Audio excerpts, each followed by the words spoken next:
Okay, so your teenager spills the water all over the mail and the bills for the 99th time this week. And before you even realize it, something inside of you is on fire. And these words just really want to come out of your mouth. Oh my God, seriously? Again? That urge happens so fast. But what if you could pause, bring your attention inward, and connect with the different parts that are activated inside of you? And that's already pretty incredible, right? But then what?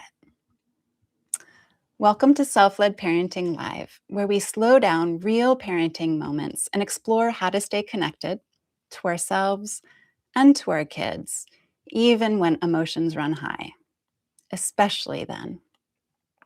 I'm Jacqueline Long, a licensed marriage and family therapist and founder of Mindful Child and Family Therapy. And in addition to being a mom, I also nurture an entire team of therapists who are passionate about supporting parents throughout all of California. I'm also someone who deeply believes that really good parenting does not require perfection. I do believe that our kids benefit so greatly from our curiosity about ourselves, from the courage to look within, and from our willingness to grow alongside our kids. Indeed, interpersonal neurobiologist Dan Siegel says, the most powerful predictor of kids that thrive is parental self-understanding. The most powerful predictor of kids who thrive is parental self-understanding. So if you're joining today and you sometimes find yourself reacting in ways you wish you hadn't, you're absolutely in the right place. All parts are welcome here. All feelings are welcome here. Imperfect parents are very welcome here. And if you have a parenting question you'd like me to explore in a future episode, please drop it in the comments. Jaylene Salas is here today to answer any questions that come up while I'm in the live, and I'll comment afterwards. And I finally learned a thing. I learned how to turn on something called chat replay. So now I can reply to your comments after the live is over. Yay, I learned a new thing. Okay, so in the last couple of episodes, we talked about something called the U-turn. That moment when something happens out there, for instance, your teen spilling water for the 222nd time this month, and instead of reacting outwardly, you pause and turn inward. You notice what's happening inside of you. You notice the heat in your body. You notice the surge of emotion. And you begin to recognize that a part of you is activated. That's the U-turn. But parents often ask a really important question at this point. Okay, so I paused, I did the U-turn. Now what? What do I actually say next? And, and that is what today's episode is about. In our first episodes, we practiced the U-turn, learning how to pause and turn inward when something activates us. And today we're exploring what comes next. And what's next is something we call courageous communication in internal family systems, or IFS. Courageous communication happens when we begin to speak for our parts instead of from our parts. When we're blended with a part, activated by it, it kind of takes us over, we tend to speak from it. That might sound like, oh, why would you do that again? Or, how many times do I have to tell you? Or, oh my God, you are so careless. That's just a part speaking. That's what I would sound like if I was blended with a part of myself that held some big feelings and just needed my attention. And most of us know that feeling where the words come out before we've even had a chance to think. But when we can pause, when we do the U-turn, when we reconnect with ourselves inside, something new becomes possible. We can begin to speak for the part instead of from it.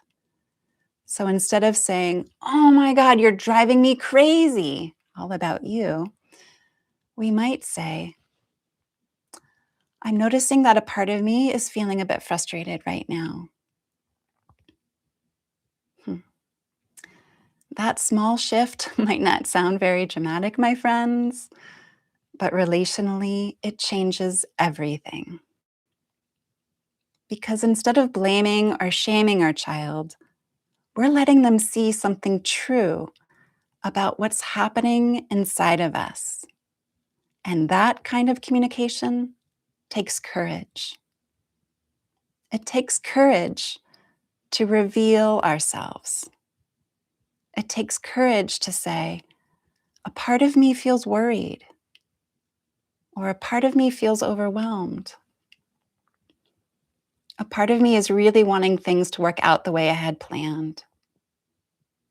And that's powerful. What's powerful is that when children hear us speak this way, they begin to learn something really important. Feelings can be spoken about. Feelings can be spoken about calmly and kindly, even really unpleasant feelings. And when feelings are spoken about this way, it can deepen the sense of safety and connection between us and our kids. So, a quick little note.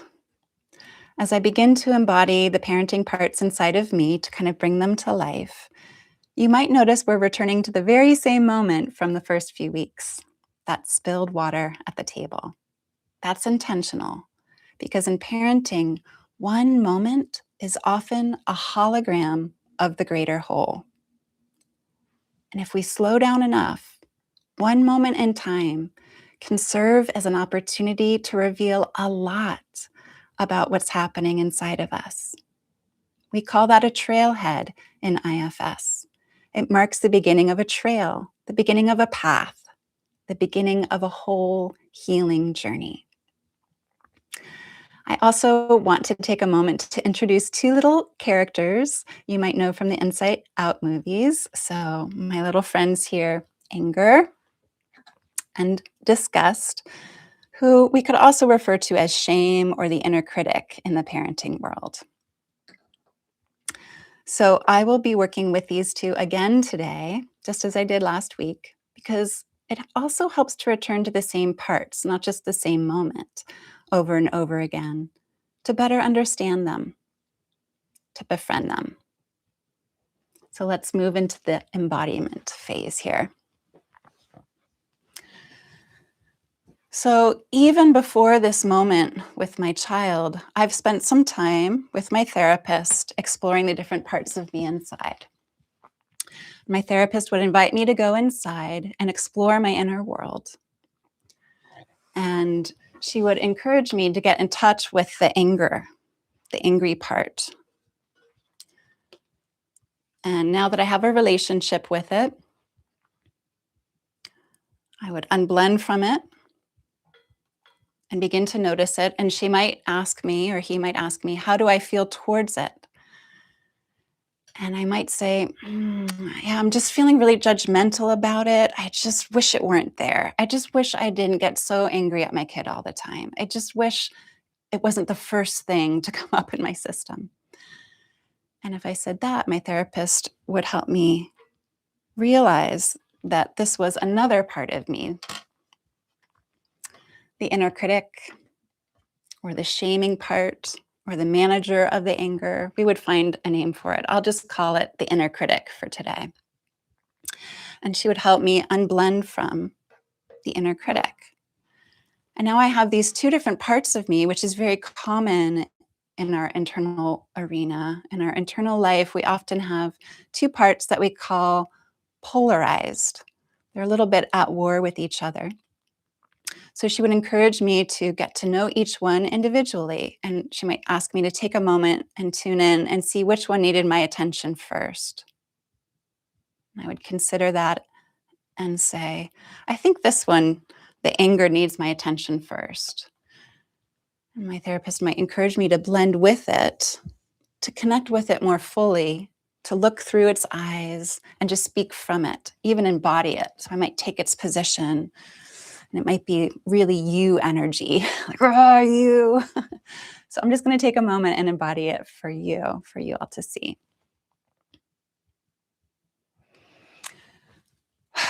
I'm here because every time that teenage kid spills the water, something gets messed up. It's the mail, it's the bills, sometimes it's the electronics that were there around. It's not okay. It's not okay for our kid to keep doing this again and again and again. It's impacting everyone. We need to do something about this. We need to do something now.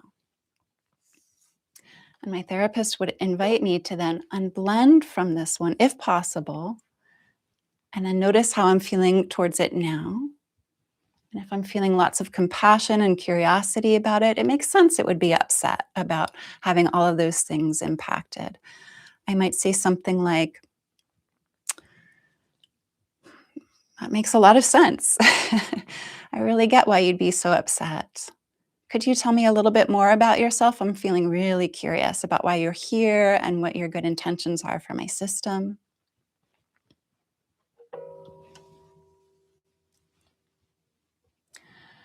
Well, it's like when something's on fire in you, your whole system gets on fire. I don't know, maybe you're feeling like powerless or defenseless or something. I come right to the scene. I'm kind of like a firefighter. I'm the first one on the scene, a first responder, and I just react. I react really quickly, and I'm here to help defend you. I'm here to help put the fire out with my fire hose. And I don't really care about the house and what might get damaged inside. I just need to make sure that the fire gets out. So I'm really here to help. I'm here to help make sure that you aren't so on flames inside. I'm here to help you feel strong and big and powerful. So I'd step back into more self energy. Capital S self energy tends to embody the energy of calm, compassionate curiosity, confident, creative connection. And I might say, wow, thank you so much. Thank you for trying to help me the very best way you know how. That makes so much sense. Is there anything else you want me to know about you? Yeah, I don't like this one. This one's always on my back, always trying to tell me that I'm doing stuff wrong and that I should be different. It gets frustrating and annoying that that one's always on my back. Mm, makes so much sense. Thanks for letting me know. I'm going to turn my attention to the other one right now and just check in with the other one. Is that okay with you? Then I might turn to this one with the support of that outer guide, my therapist, who might encourage me to blend with this one now. I'm just so disgusted by this one. I just wish it would go away. I just want to make it really small. Can't we just make it smaller? Like, how do we just make it smaller and not come up as much? I don't want our system to be cruel to our kids. I don't want to yell at our kids. I don't want that tone to come out. And we always feel so badly about ourselves afterwards. So I just want this one to be smaller. Why can't we just make that happen? I'd unblend from this one. And I'd really understand that from a place of compassionate presence and curiosity. I'd say, oh, that makes a lot of sense that you'd want to be kind to our children, that you don't want to feel badly about ourselves afterwards, that you really want this one to be smaller and not take up as much space right away in the system. Is there anything else you'd like me to know about yourself, why you're here in my system, how you're trying to help me or protect me? Yeah, I'm here proactively. He's always coming in reactively, but I'm on like all the time. I'm here to try to help you do the right thing, say the right thing, stay, connected to the tribe, stay connected to the social mammal community as a whole, because the more good things we can say and do, the more we can fit in, the more we can do it just right and just so, people will like you. Your kids will like you. You'll feel better about yourself. Why is that such a bad thing? That makes a lot of sense. Thank you so much for trying your very best to keep us connected socially, keep us connected with our kids, which is a really big, um, intention for our mom part. So I really, really appreciate you being here, trying to help out in the very best way you know how, and trying so hard all the time to manage other parts like the anger part. It seems like the anger part is feeling frustrated that you're on its back all the time. Were you able to hear that? Yeah, I mean, I am. I am on that one's back all the time. I just don't know what to do. I mean, I have to manage it. I have to make sure it's small.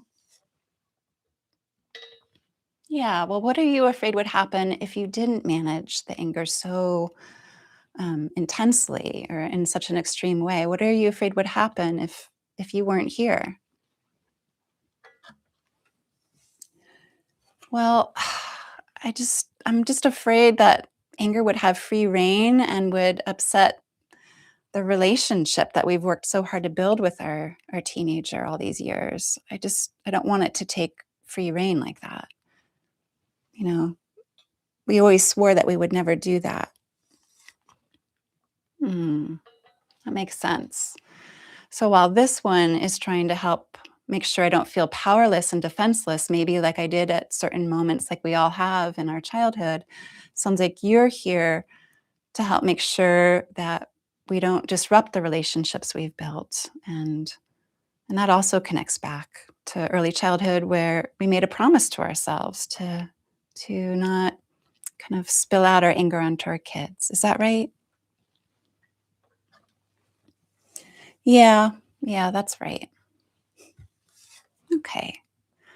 Well, I just want to thank you both for showing up, for letting me know more about each of you. I care about you both very much. I want you to know you're both welcome here. And I'd like to find a way for us to work together, kind of like you can be my internal counsel in these moments. So the next time our teenager spills the water, as I'm sure they will again, then, how can we connect with each other? I imagine you're going to keep making my heart pound, and I imagine you're going to keep holding back. So I just wonder if we could work a little bit more consciously together in service of maybe setting some boundaries and also doing it with kindness and care. Does that sound okay to you? Let's say they both agree. Then I might just maybe next time our kid says something like that, I might just say, on one hand, I'm feeling a little frustrated. A part of me is feeling a little frustrated. On the other hand, a part of me really wants me to be kind. Does that work with both of you? Let's say it does, right?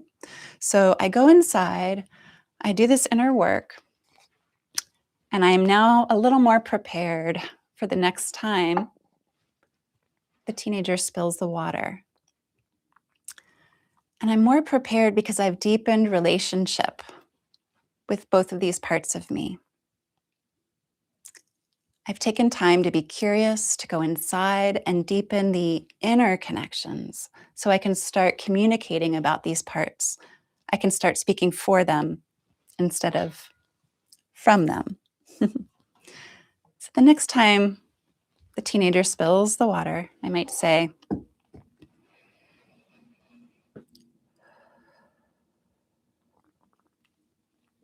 do you need a towel? Let me know if you want any help. I trust that, you're a teenager. I trust you can take care of it on your own, but I'm here if you need my help. I do just want to say that on one hand, I'm feeling a little frustrated that this has happened again and that the mail is now wet. On the other hand, I really want to be kind.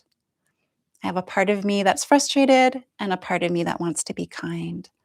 So maybe we can just take care of this now and dry out the mail. And maybe later we can find a time to collaborate on this and figure out a strategy to try.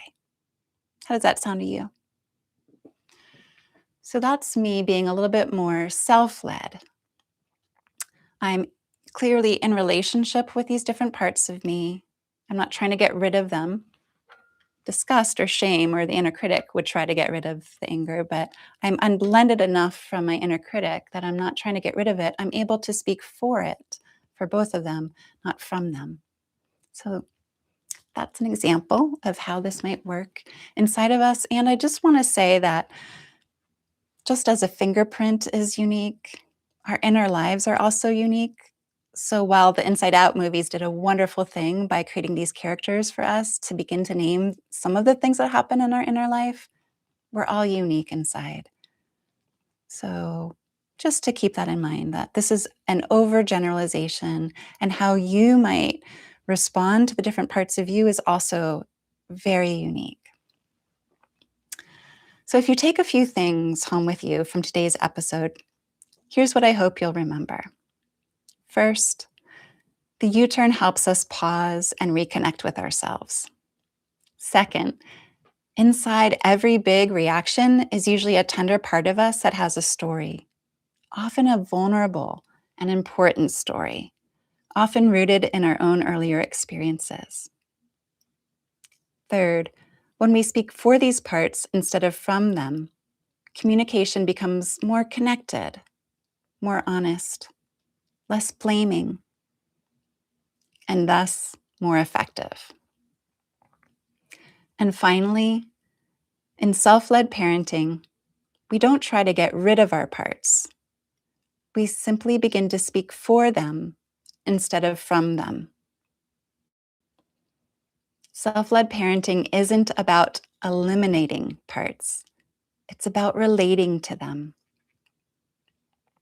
Because as we'll see in weeks ahead, all of our parts carry helpful information for us and come with good intentions for us. So before we end today, my friends, I want to close with something that will become a tradition here on Self-Led Parenting Live.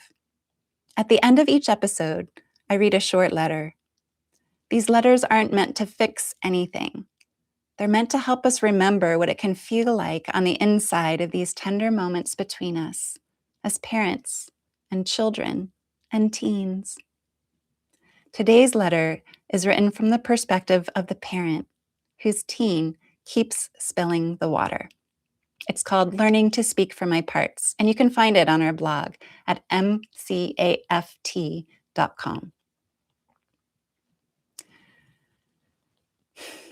Dear sweetheart, there's something I've been thinking about lately that I want to say to you.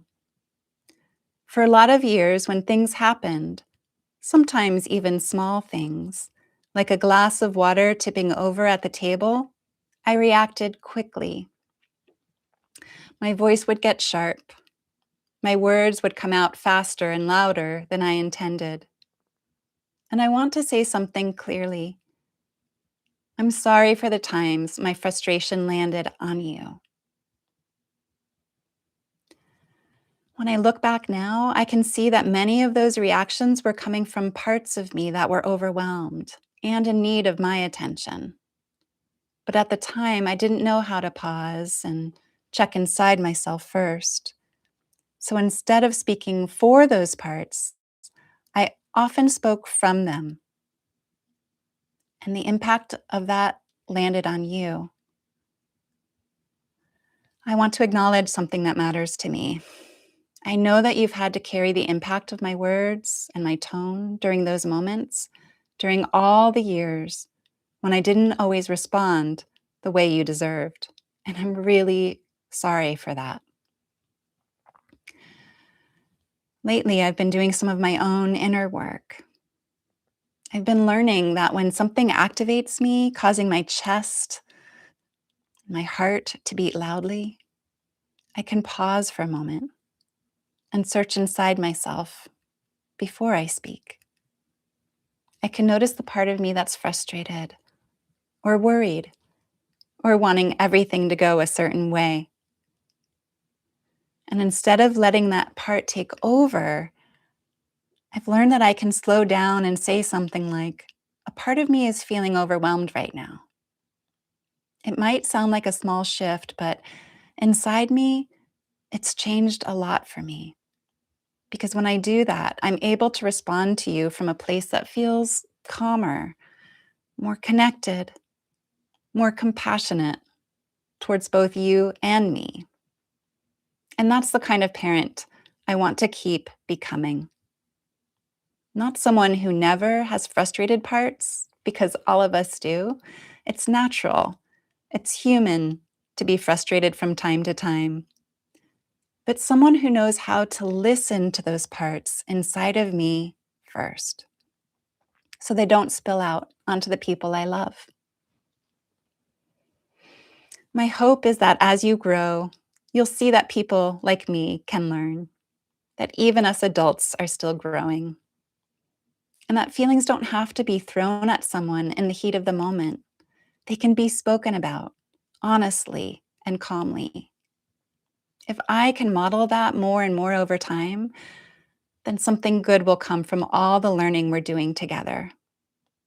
You deserve a parent who keeps learning and growing and who's committed to responding with care. And I want you to know that I'm exploring that a little more every day.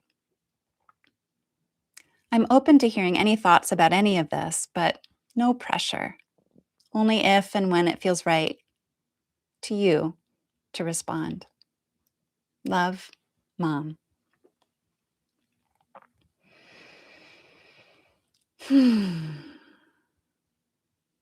Yeah, I'm just taking that in for a moment. I hope it can land on you as well. As we close today, I want to remind you of something. You don't have to do this perfectly. In fact, most of us will spend a lifetime working with our parts to gain enough permission and trust to pause, turn inward, and speak with more calm, clarity, and compassionate connection. So if you notice a moment this week when a part of you gets activated, maybe even over spilled water, see if you can slow the moment down just a little. Pause. Notice what's happening inside you and experiment with one small shift. Instead of speaking from the activated part, see what it's like to speak for it. Speak for it instead of from it. That is the essence of courageous communication. Thank you for being here. Thank you for doing some of the most important work in the world. And I'll see you next Tuesday on Self-Led Parenting Live.